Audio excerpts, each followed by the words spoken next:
मेहर report शान अली शेख। एरी बिरादरी जे घर मां चोरी जे इल्ज़ाम हेठि आयल पीपी यूथ अॻवान पारां लॻायल इल्ज़ाम जे तरदीद करे छॾी ऐं खेसि ज़बरदस्ती अगवा करे तशद्दुद करण जा इल्ज़ाम हयां।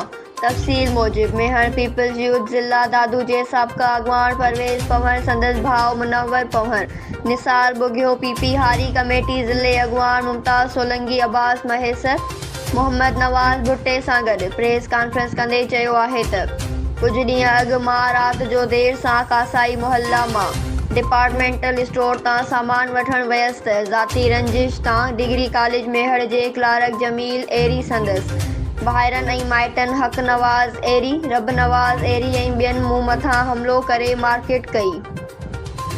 बाद में जवाबदार मूं खे ज़बरदस्ती अगवा करे हिकु जॻह में खणी विया जिथे पिस्टल जे ज़ोर ते यरमाल बणाए ज़बरदस्ती चोरी करण ऐं संदसि दोस्तनि मथां ज़बरदस्ती बीहारण जो बयानु रिकॉर्ड करायो वियो। बाद में पाड़े वारनि जे पुछण ते मूं खे ज़ख़्मी हालत में पुलिस हवाले करे कूड़ो केस दाख़िल कयो वियो। हिन चयो त मां शरीफ़ शहरी आहियां।